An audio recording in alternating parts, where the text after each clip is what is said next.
The process is what made me into the player that I am today. And of course, you may ask, Apex, what do you call the process?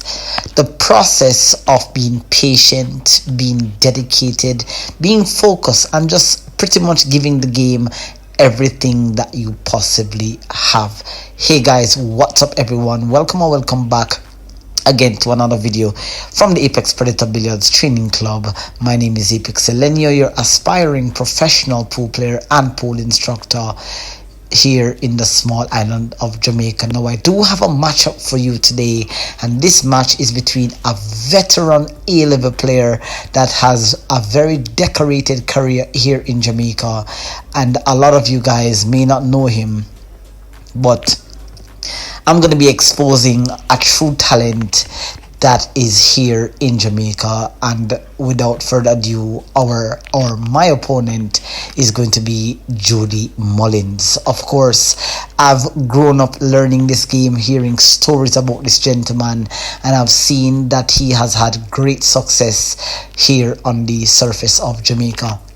Now, this is quite an entertaining match because, as I've said to you in both of my match 1 and match 2, which in match 1 I won my match against Presto, and in match 2 I lost to Vinny because, in my opinion, an unjustifiable reason, a lapse in concentration. But of course, I went on the loser side and I still had the same amount of confidence that I have. So to get to this point here, this is truly an important matchup for me here. I need to use this match to stamp my authority and to give me the boost that I need to go into my next matchup. Already, Richie became my victim at 4-2 or 4-1, I believe it was. Now I have Jody to go past here. So of course I'm going to be starting with my safe side break here. I'm playing on a Simonis 360 cloth. It's a 9-foot table. This is match number 2 on the loser side. And let's take a look at that break there. I kind of felt like that break, well, not felt, obviously that wasn't the most productive break because my cue ball was a little wild. Obviously I didn't go through with my stroke to get that square hit on that side ball. So this is, to me, in my opinion, and honestly here, an unproductive break. And clearly you can see there was no ball that was potted on the break. Now of course, you don't really want to take this gentleman here for granted, regardless of the day or the event or the discipline. Jody is a dangerous player, and when I say a dangerous player, I have had to stay in the stands on the seats and watch this gentleman perform at the highest level. So definitely I have a huge mountain to climb here, and as you can see, just by his demeanor around the table and his professionalism around the table, you can see him brewing with confidence here, going around, not taking too much time to think too much about the rack. He's just going to take his time and try to just swivel through the rack here. Now here is where I find that he made a little positional error here, and you can just see just by his movement around the table, that's not exactly where he wanted to be. But he has an insurance here. He was trying to play for the 5-ball maybe, or the combination, I'm not sure, but he's gonna still stay on the offense here, and you can see that he has that ball that's blocking the 8. So he's pretty much gonna stay on the offense by clearing the pocket for the 8 here. And there you can see, just by the movement of the cue ball, you can see that he was trying to carom or kiss into the 2 ball or the 5 ball here. Now he's still here in good position. As a matter of fact, he has landed quite perfect here. Pots the 5, was trying to turn around just to get position on that 2. Had he landed on that 2, it would have been game over. Now he has a little bit of an awkward position here on this 2 ball because the back cut is leading him away from the 6. So it's going to be difficult. So he's going to have to make up his mind here and to take on the tough pot. And it's a tricky pot because he's bridging over a ball. And just like that there, Jody has missed his first pot. Now bringing the confident, the young man here, and yours truly, ApexElgenio, who is brewing with confidence and came into this tournament all positive. You can check the vlog that is pinned in the description box below. You can see that I was telling you that I was confident coming to this tournament because I was in the same clothing. So after a little bit of a tricky start there, that was a nice pot, really nice control pot, but just a hair more speed on that and I could have snookered myself. So I've got to consider myself here fortunate to be landing here on the 11 ball here, but now I've just got to just calm myself down. You'll see that I'm moving quite quickly around the table. Of course, a shot clock was supposed to be used in this tournament, but this particular match did not have a referee, and considering that both players are fast players, I don't think the stopwatch was necessary. But there you can see here, nice pot, nice recovery pot, but the table is sliding definitely faster than the table that I have at home or the table that I do my videos on. So now I've landed a little bit awkward here. I have a really steep back cut, almost near impossible cut back to this bottom left pocket here. So I'm not even going to be looking at that, and I have a kind of acute pot on that 12, or is that the 10 ball? I believe it's the 12 ball in the side. So I'm gonna have to make up my mind and take on a big pot. Now I'm thinking offense here mainly, but I'm thinking with a little bit of defense in my mind. So here I'm going for the big pot here on the 12. Tricky pot. We're playing on 3, maybe 4.25 inch pockets. Table is sliding. I've just gotta settle down here and just a smooth stroke through. And if I can pop this 11 here. Oh, that was beautiful. That was a beautiful pot.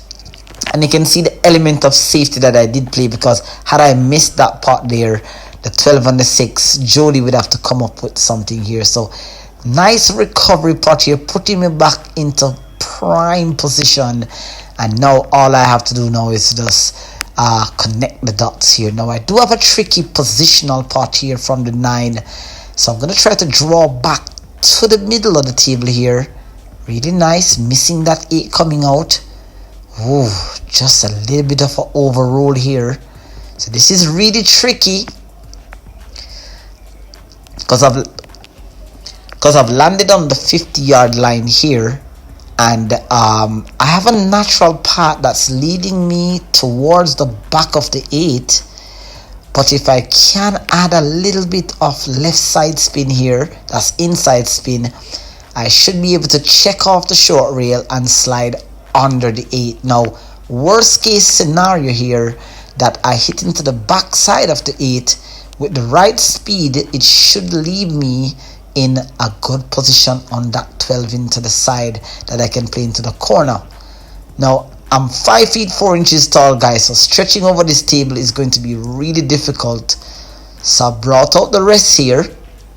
And this is something that I've practiced, not with the rest, but I've practiced to just remain composed when I'm playing a tough pot. So I'm going to be potting the 10. Watch that cue ball hit into the back side of the 8. And so perfectly here. Obviously, I was trying to skip past the 8 with the right speed, but a fortunate kiss here on the 8, leaving me nicely to just float into position. And notice how I pot this ball. I don't try to get too close to my work. I kind of leave myself with a natural angle to float back to mid-table here. And this is something that I've practiced, guys. Notice how I go around, and even though it's an easy pot and relatively easy position here, I'm still verifying the line that I want the cue ball to float in. So I just kind of wanted to just bounce off the short rail with the right speed. It should take a natural path, floating exactly into that mid zone and landing me dead straight here on the 8. And of course, as you can see, going through my usual pre-shot routine, I'm definitely moving faster than how I would usually move in practice, because obviously you know that there's an audience watching. Of course, you don't want to waste time on the table and look unprofessional. So I've got to move with a bit of assertiveness on the table here. And this is a nice opening response to Jody here. obviously I'm making a statement. In my opinion, I thought that I made a statement. I've just let Jody know that I'm here to play, and this is no gimmicks.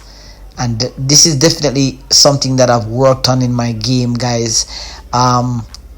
This is something that I've heard Joshua Phillips spoke about. You've got to be confident. There's no way that you're practicing and when you get onto the table and it's time to deliver, you look like pretty much a bundle of nervousness. You've got to ensure that you trust the practice, and this is what I meant earlier in the introduction of the video when I say the process is what made me into who I am.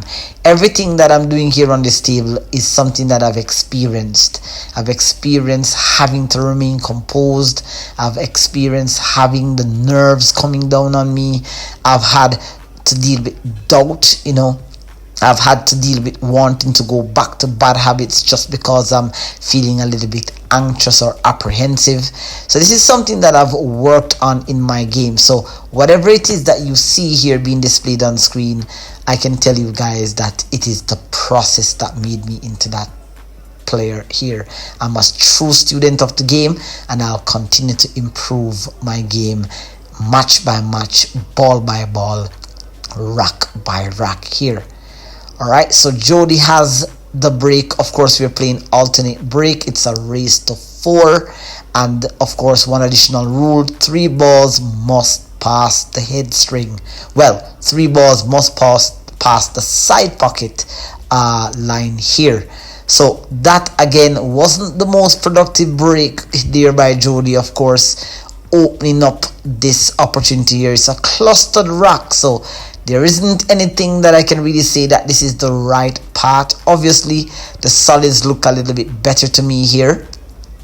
So I've started off by potting the 7, leaving me with a nice pot here on the 5. Now I do have, I'm not sure how clear the rack is. One ball seems, I don't look to be very concerned with how the rack lays out here. So I'm potting that 2 ball there, really nice. Bumping into the 1, leaving position onto the 5. So that was nice. Now, though the rack looks a little bit clustered, you can see what I'm looking at here is trying to get rid of this 4 ball, or is it the 2 ball? Looks a little bit dark, but it looks as if the 2 ball slides to the side just past the 9. So like how I'm on it, might as well I take it, because of course it's going to be really difficult to get back the cue ball exactly into this position here. So let's see if it squeezes past. 4 into the side. Oh, that was a 2 ball in fact. 2 ball into the side there. Really nice. So now I have a tricky pot here on the 6. And I've done a lot by getting rid of that ball. I've just pretty much opened the 8 ball towards the top left corner pocket. So all I have to do here now is just to try to land on the 6. It's going to be tricky because I do have this 5 ball. I have the 5 ball top of the table, which obviously I'm going to be going for. And now the 3 ball down towards the foot spot. Now you can see that I'm looking at what angle I need, because I will need an angle to slide back out to mid-table for either the 3 ball or the 6. It's going to be very interesting here what kind of angle I get. And again, guys, I'm 5 feet 4 inches tall. I'm not a very tall pool player, so most of the times on these big tables you will find that easy pots that you think you can make, I have to pretty much use a bridge. So as I said, I do have a lot of disadvantage playing on this table, even though I find that this table plays absolutely pure. So let's see here. I have a nice angle. Don't seem concerned. I'm just double checking, triple checking. You can see I'm holding up my shaft. I'm looking at the tangent line that will float towards. So I'm trying to use the tangent line here to bounce 2 cushions. I just need the right speed here just to get under the 9. So I'm going to try to use the tangent line here. Center ball, firm stroke. Nice. Ooh. Cue ball gave a different kind of reaction there. I can see that look on my face here. I was really surprised at how I was able to squeeze that that cue ball between the 8 and the 9. I initially thought that it would go above the 9, so it seemed as if maybe I needed to use a bit more top spin, little bit, maybe like about stun follow maybe, but landed tricky here. And this is not one of my favorite shots, let me tell you guys. Bridging over a ball on a 9-foot table, being 5 feet 4 inches tall, 5 feet 3 to be precise. It's a tricky putt, so if I get this down, truly the confidence is brewing. Let's see here. Gonna be putting this tree. Gonna be floating natural path of the cue ball, missing that 14. Oh, that was beautiful. That was a beautiful positional shot there by ApexElgenio. Really nice, and this is exactly where I wanted to be when I tried to pot the 3. But here, really nice. And again, you can see that I'm visualizing the cue ball's path. So I'm visualizing if I can stun again between that 8 and 9 just with the right speed, I should be able to pot this 8 ball into the side. So again, you can see visualizing the tangent line. This is something that I do in practice. This is something that I've taught you guys. You can find my playlist of my practice videos and my lessons on my channel. And do not forget to hit the subscribe button below. Let's see here. Firm stroke on the 6. Oh, that was absolutely beautiful. Tremendous confidence being exerted on the table there. And in my opinion, I kind of felt like Jody was a little bit uneasy. He's very relaxed, very professional, just sitting in his seat, waiting for his chance. And this was beautiful. Again, I think here, and I don't want to spoil the surprise that's going to happen here. That was a little bit fast. You can see how I step into the stroke and I'm looking and I'm looking. I think that double check there was the reason why this happened. Oh dear, just grazing that 14. And I have to tell you guys, some of you guys may be wondering, Apex, are you sure that 8 ball could have passed? Guys, I looked at it before I landed on the 6. Sorry, before I played the shot on the 6. So it could have passed. There was a clear pocket, but I kind of felt like I was just overdoing it. So you can see that in the last match against Vinny, I also missed an easy 8. So this could be a turning point. This is opening up. You can see how Jody is very relaxed around the table, very calm, and this is where his experience comes in.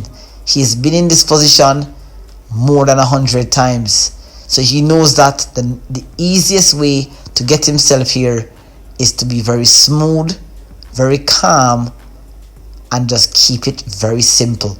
Notice that he's not trying to do too much with the cue ball, just rolling through. Very experienced player here. You're expecting him to run out to draw level here. Nice draw shot there, floating back in towards the middle of the table. Nice pot here on the 9. He has a natural angle that floats into the side rail, and perhaps just getting the cue ball back to about where the 9 ball is would be ideal. So let's see here. He's playing with stun draw. Is it straight, by the way? Okay, so he just floats it into the side rail. And notice how he just leaves a natural angle. So he just has to just roll this 10 ball into the side pocket here, the center pocket, into the side rail.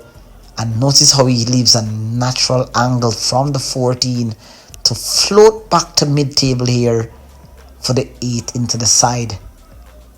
Oh, he went 2 cushions instead, so little fancy there.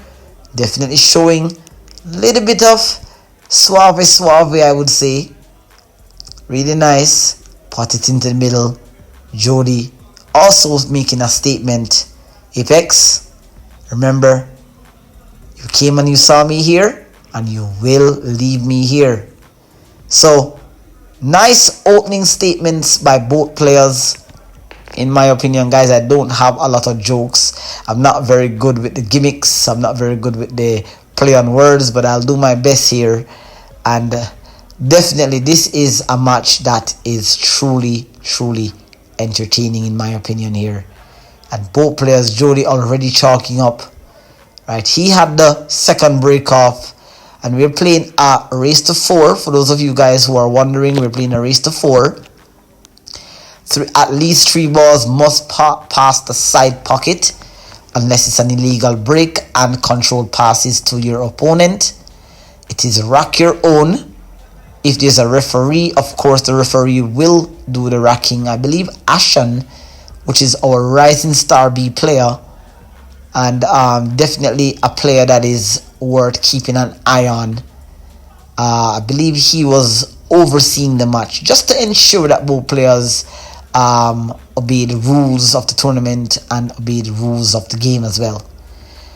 So in this familiar position here, drawing level, I just need to get a solid break, and you can see that the last break was not productive. So you will find here, and that was a much squarer hit on the side rail. Didn't have a lot of power in that one, so it was a lot more control. But again, once you don't go through that cue ball, once you don't hit that second ball square, you will find that even though they have a good spread, no balls were pocketed, and this kind of opens up a chance again for Jody, because Jody now can in fact take control of the rack. So he has decided here to go for the stripes. He has assessed the table in about 10 or so seconds there. Again, playing off the rail. He's not moving as fast as he was when he broke the first rack. Or sorry, when I broke the first rack. He's moving at the same pace, same speed as he was moving when he ran the last rack here. And I pretty much admire his movement around the table. He's definitely very professional. Very calm, very experienced. Knows not to really rush. Take his time, plan the patterns, assess the table, solve problems early. And you can see very calm around the table. And this is something that I want to add to my game. This is why I love commentating on these videos, just re-watching these matches. Whether I perform at my best or my worst, there's always something to learn from my opponent, especially when you're playing an A-level player and a high-caliber player like Jody Mullings. So here, he has the pot of the 11 in the side, so he's trying to solve this little cluster problem here. Ooh, oh dear. That is an unexpected miss. So kind of already looking, you can see that I've already assessed that by Jody missing that shot, that 13, that 11 into the side, he may have blocked my only available pocket for that 2. So I'm already looking to see if it passes. So I'm on the 1.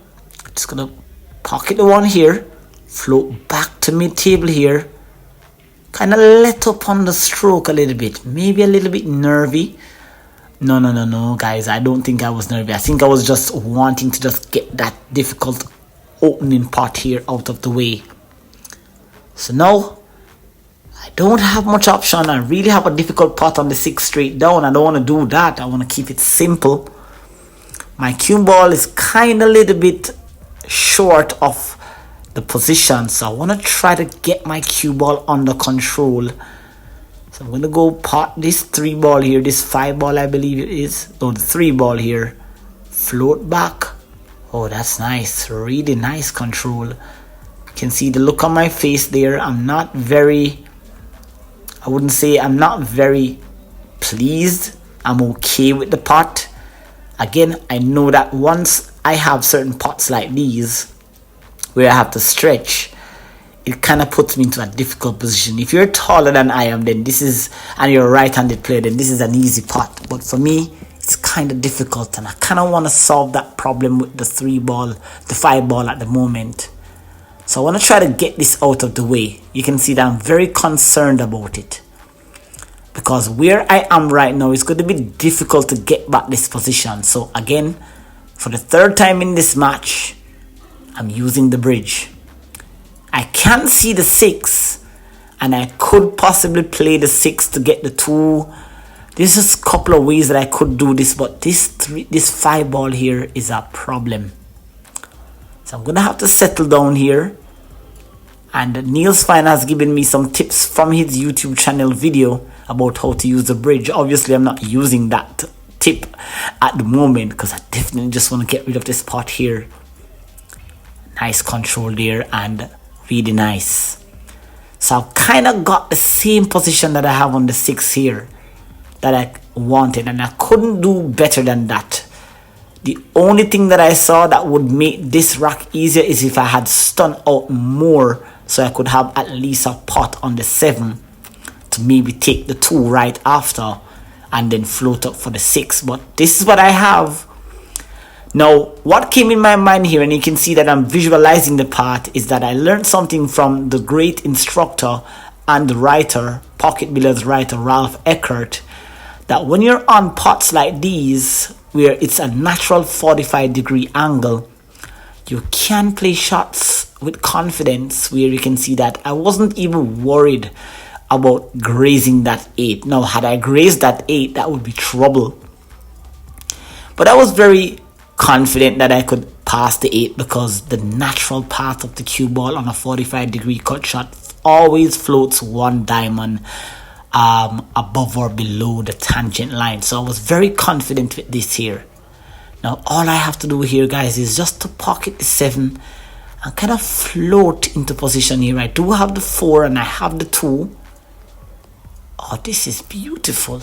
Oh, what a shot. And that was nice control. Really nice control. Because as you can see, I float into position. I wanted to get the 4, which is what I got. But I knew that the 2 was my insurance here. Now I do have a perfect stop shot here. And I had to be careful on that one because the cue ball and the 4 ball was very, very close. So I had to be careful here. Had to make certain that I didn't double hit. So really nice here. And you can see it doesn't matter how easy the shot is. A lot of players would just go down. They would just pop the shot, take whatever they get. You have to visualize. Notice here that I'm being very meticulous with where I want my cue ball. Now I can see that I want to draw it into the side rail and I just want to bounce out. I just want just enough speed on the draw here to bounce. Just bounce off the side rail here. Ooh. That's trouble. You can see I'm just walking away from the table here just to recompose myself. And I didn't really need to dry my cue. That's what I went to do here. I just kind of just used that time here to just kind of recompose myself. Obviously, I didn't want to draw or overdraw or leave myself funny or awkward. So I think that maybe, well, not maybe, obviously, I needed a bit more speed on that draw. And it was perfect because as long as I bounce off the side rail here, I would have had perfect position on the 8. But it's still not a difficult pot because, of course, this is something that I do in my practice every day. All I have to do is just reassure myself, remind myself of practice. Remember, it's the same thing you do in practice. Find the potting angle, find the line. If you're on the rail, just be very smooth. Just deliver the cue straight. And once you're confident, really nice there. Didn't really deliver. Can see I'm very, very upset with myself. I was actually cursing myself here. Not using obscene language, obviously, but I was telling myself, come on, this is something that you do every day in practice. This is something that you do every day in practice. So that was nice there. Jody just made one mistake here and it cost him the rack. So taking a strong 2-0 advantage, confidence still brewing. Kind of fell short on that 8. And you can see our tournament organizer and my previous opponent in the previous tournament, Nicholas Linton, truly a gentleman of the game. Had to take the time out to give him the respect that he truly deserves. He has brought back life into pool here in Jamaica. So he's doing a lot for the sport, both as a player and as a director. So Jody now gets break number 4. We're in rack number 4. I'm leading by 2 racks to 1. And Jody hasn't gotten a ball down. So with the confidence that I have exerted so far, I've literally not missed a ball, or have I? I've not made much mistake in this match. And this is how I know that my training has truly been paying off. And what I want to focus on, guys, mainly is just remaining confident. I've had in the past where I gotten on the loser side and I feel like all hope is lost. It was just like play for play's sake. But you've got to understand that no matter what amount of players are in the game, only one player will be able to make it through to the finals without a loss. So everybody has to go on the loser side.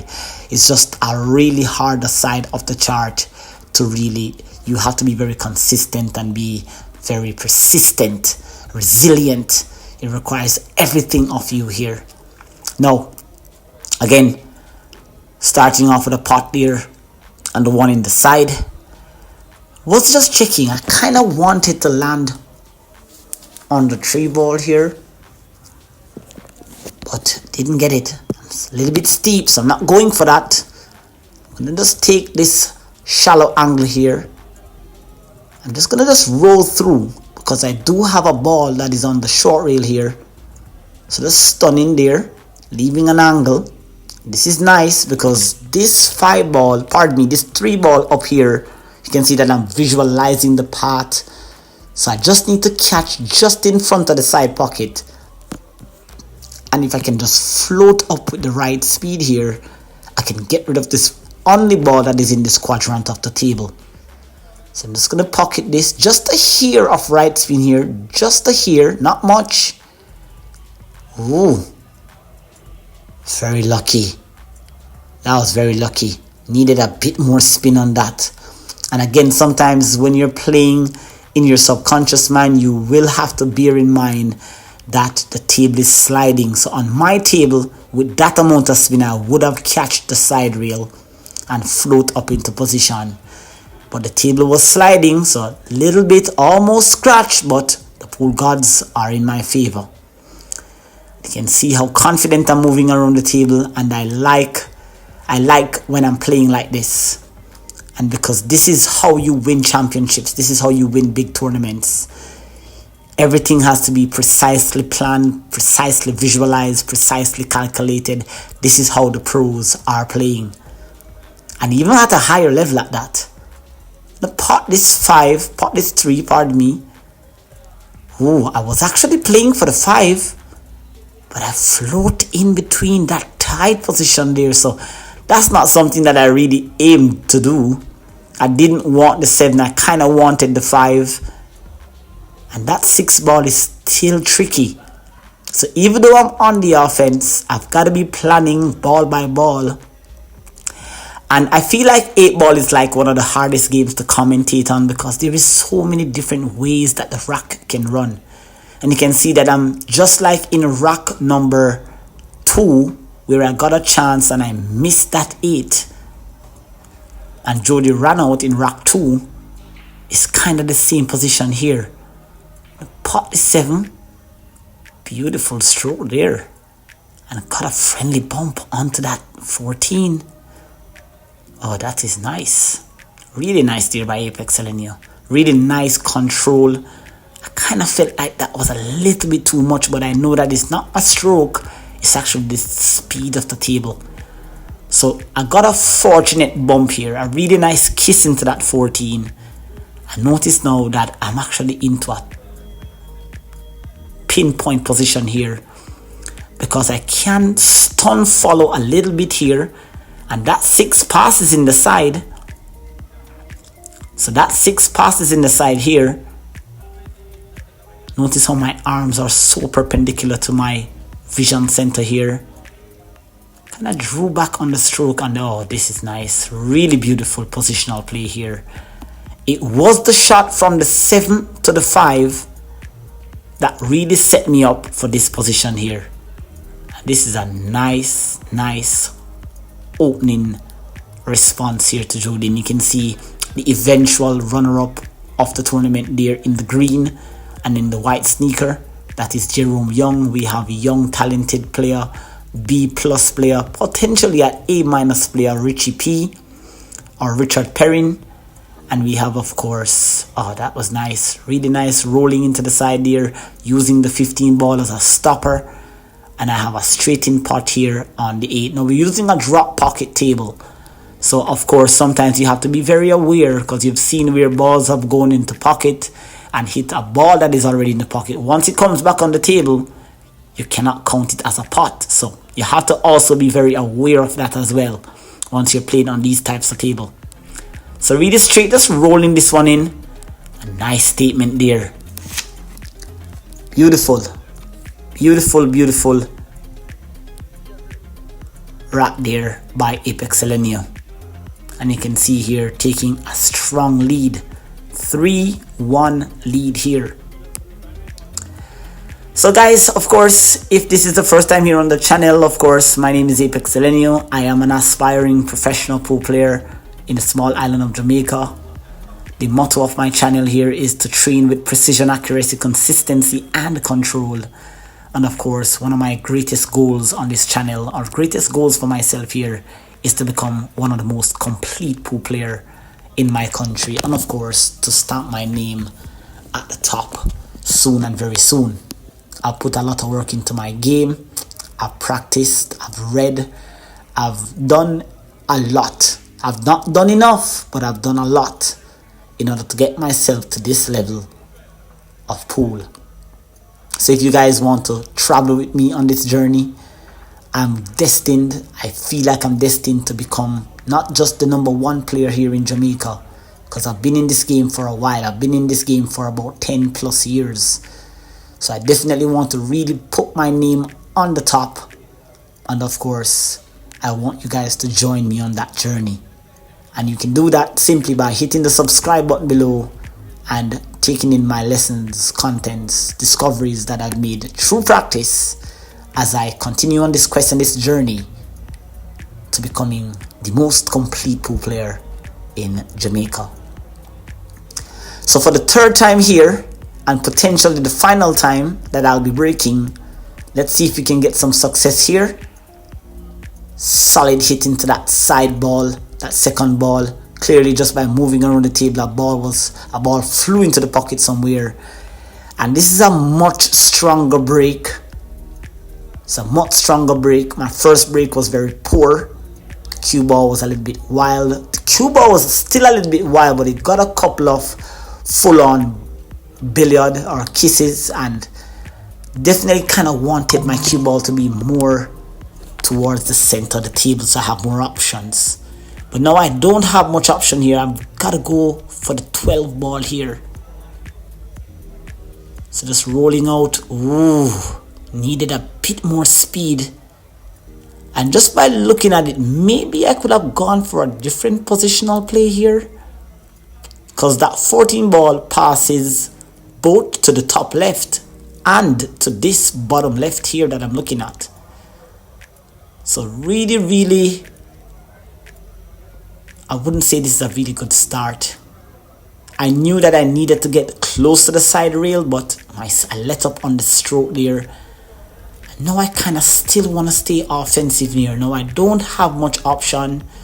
I do have a really severe back cut onto this leg, and even though I'm playing confident here, this severe back cut, you can see that I'm looking at it. I'm looking at back cutting the 13 into this bottom right pocket here, but I instead went for the cut on the 14, and I could see the 14, but it just wasn't enough. And you can see that just by looking at my face there, you can see I kind of definitely told myself that I knew you were going to miss, because clearly there you did not see enough of the 14.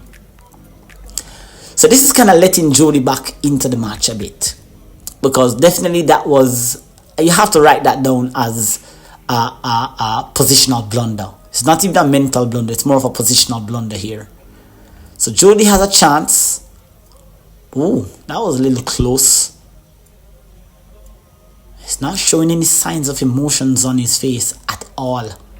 He's just using his experience here. He knows that all he needs is just to win this rock and break and run the next rock, and then everything is all leveled, and that's when the pressure will come down, because of course it's just who gives in to the pressure here. So Jody knows what is at stake here.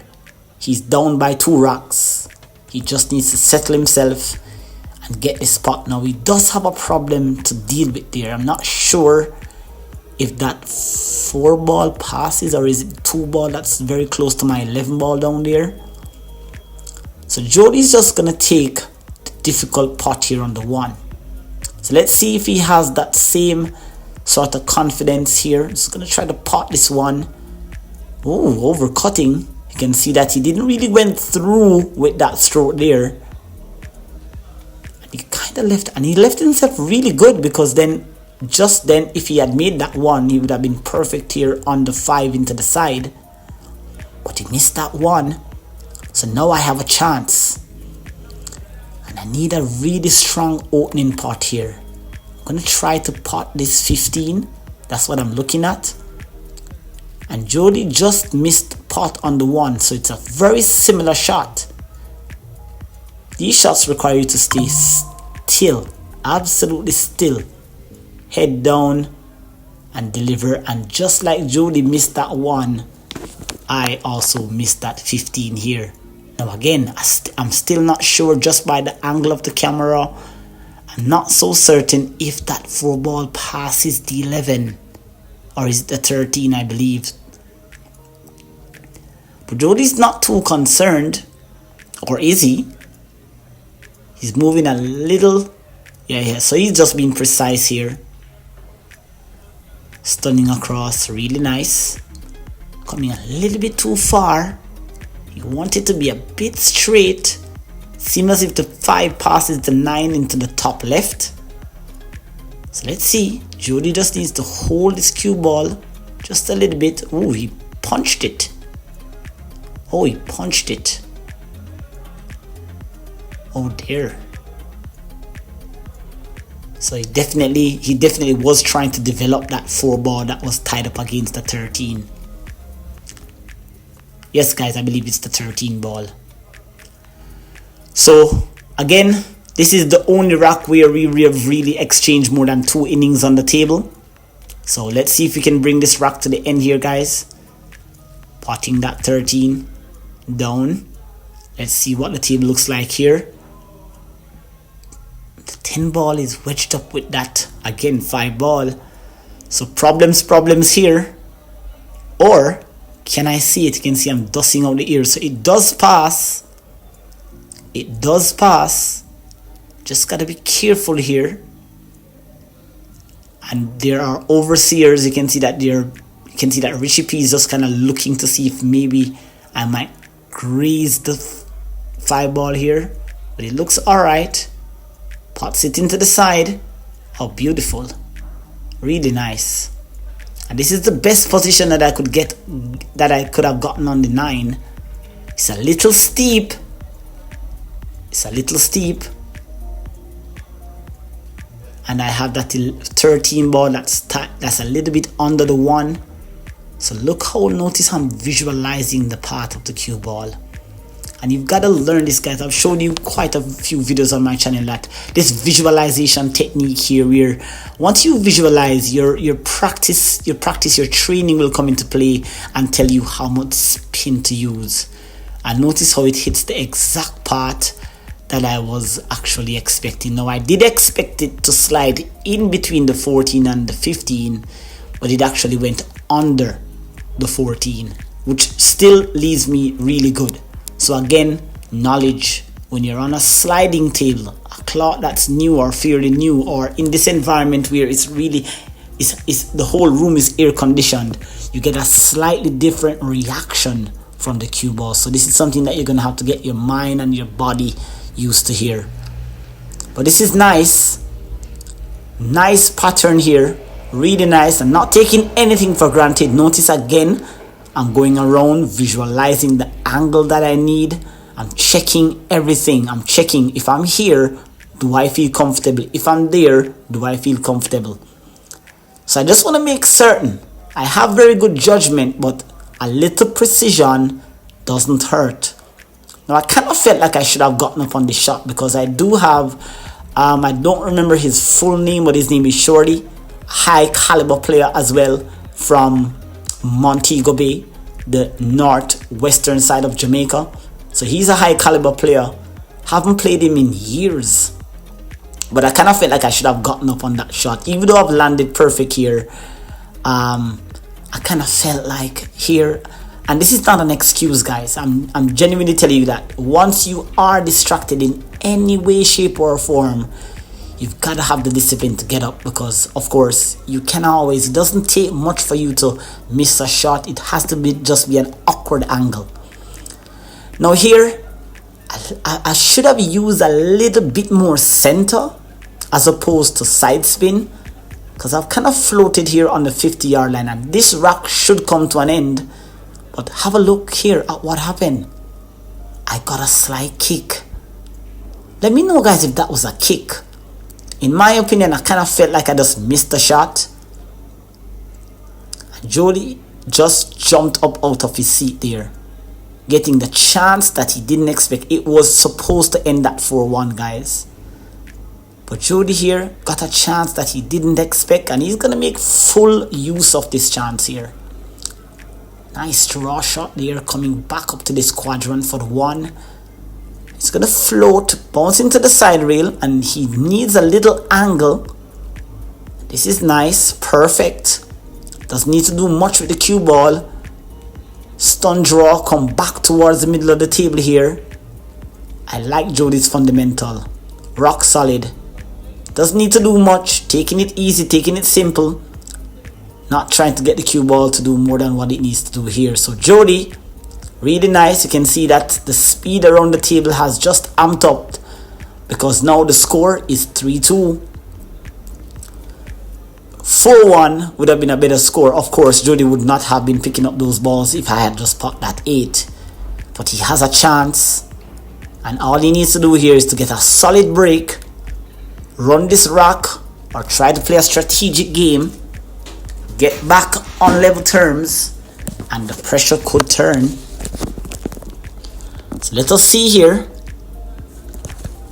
Again, guys, if you have not hit that subscribe button below, please be sure to do so, guys. It does help the channel to grow. If you're not yet subscribed, it doesn't take much. It's free. Hit the subscribe button below, guys. Stay tuned. Great things are coming from ApexElgenio. Great things are coming from this channel. I do have a lot of discoveries that I've made, but it's gonna be sent to you guys in a timely manner.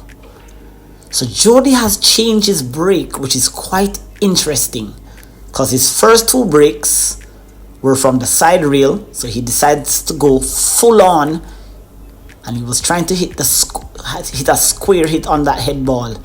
But the change of break doesn't change the outcome, because Jody has yet to pocket a ball on his break. Or I believe he did in rack number 1. Now I do apologize here. I don't think Jody knows that the match was being recorded. I don't think he knows that it was recorded, or it was being recorded.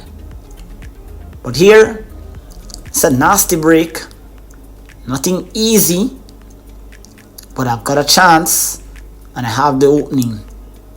Nice spot there on that 15, leaving an angle here on the 9. Need to go for the 9 now. And this rack had a lot. You'd look at this rack and you'd perhaps say, Apex, you have absolutely no right to run this rack out.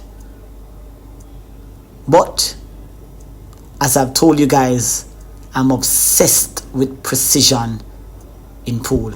I just can't get over the fact of how precise the pros are, and I've put so much hours into just understanding the level of precision required to play pool.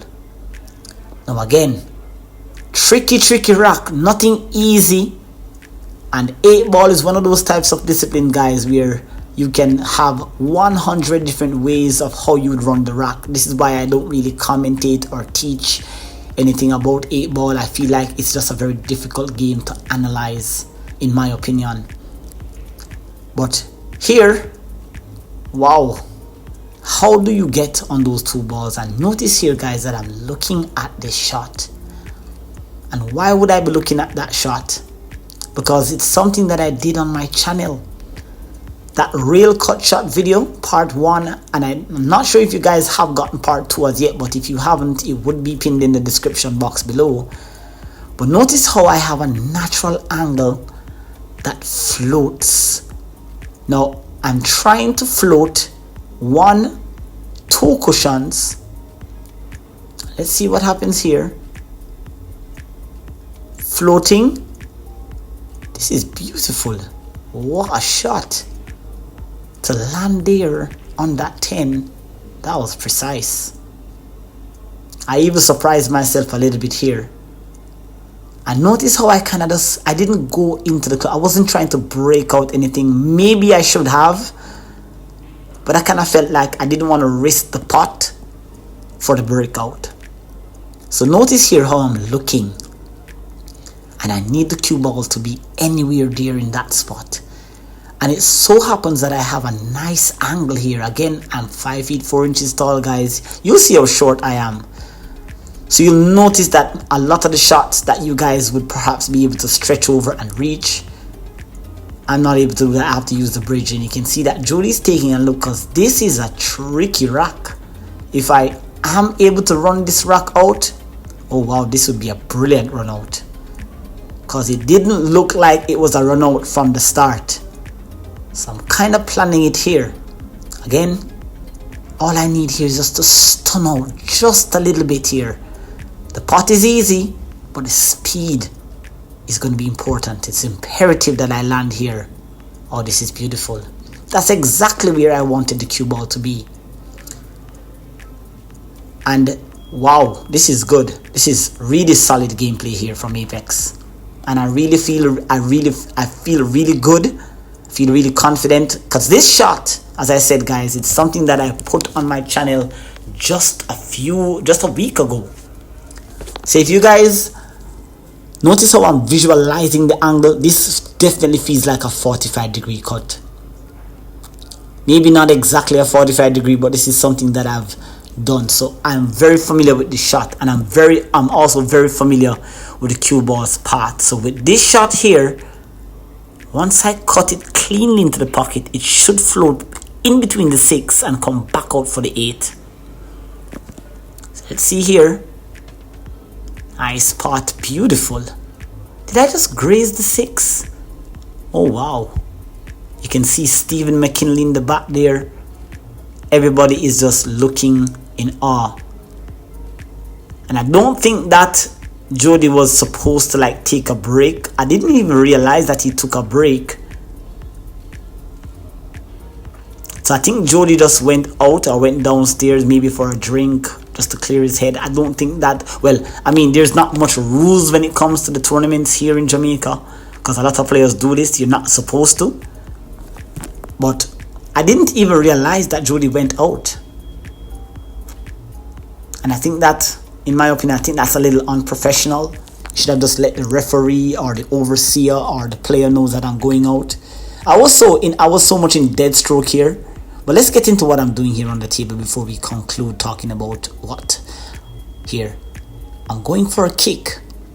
And this is my familiar. This is a really powerful kick system that I'm using here. I did get a bit lucky. I have to say, guys, I did get a bit lucky. But that was a really nice kick. I was trying to kick it into the side. You can see Stephen McKinley is looking.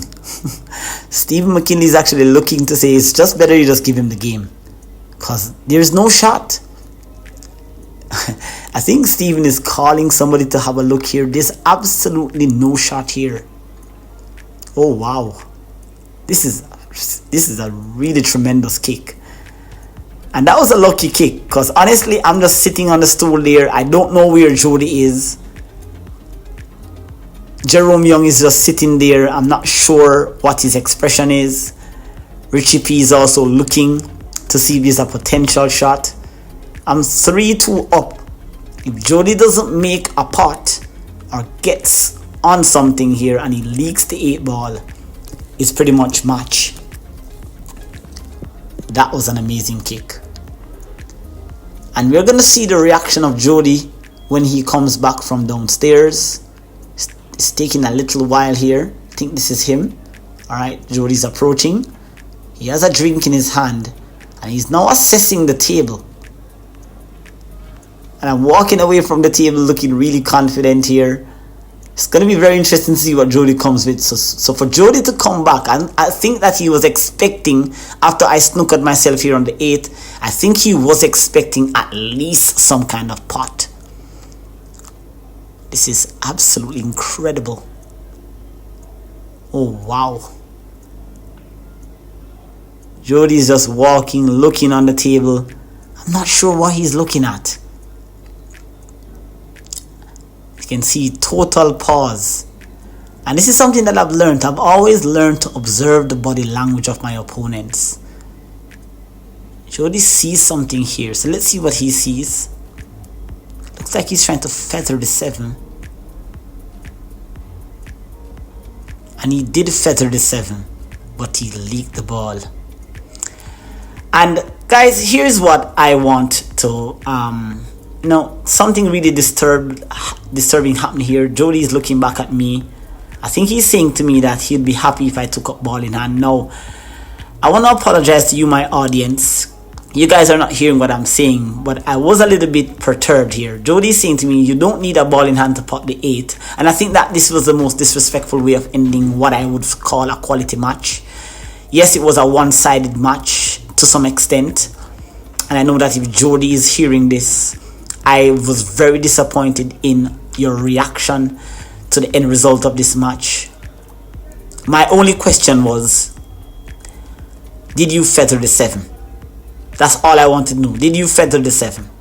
It wasn't about the position of the ball or whether I got ball in or not. I wanted it to be very easy. I didn't want to have to pot. I've already missed 2 8 ball in this match. Why would I want to have any other easy, harder pot on the 8? So I felt like that was a very disrespectful way of ending the match. I think it was very unprofessional. But it is what it is. I played well. I did what I was supposed to do. I got the rolls. And here you can see that the players are just kind of approaching the table and really just assessing what else Jody could have been done. But I was truly disappointed in the way it had ended. I've never had walked away from a table in a match and not shake my opponent's hand. And I felt like that kind of took something away from me, So if I did something wrong, Mr. Mullings, I truly apologize, but I felt like ending a match regardless should have ended with a shake hand. It started with a shake hand, it should have ended with a shake hand. So I'm not sure. Let me know, guys, what you think in the comment section. What do you think may have happened as to why Jody would have ended the match like that? There you can see Kingfish was kind of showing that there was a potential safety there. There was a little safety there. So there you can see the experience of the veteran Nicholas Linton there. So there was a little safety, and I think everybody was discussing what could have been done. But it is what it is. I won that match. And I wasn't able to record the next match because my opponent, Ashan, wasn't comfortable. So I had to respect his wishes, but I won that match 4-2. And then, of course, I'm going to be showing you the obliteration that I got from the eventual winner of the tournament, Raymar Jarrett. So look out for that video. Be sure to hit the subscribe button below, guys. Turn on the post notification bell. And again, guys, always just respect yourself, respect the game, regardless of your opponent, regardless of your expectations that you may have regarding a match. Always end the match with respect. So there you have it, guys. Another demonstration of why my training or how my training has got me here. I'll see you in the next video. Until then, continue practicing with precision, accuracy, consistency, and control. Take care, and I'll see you in the next one. Bye-bye.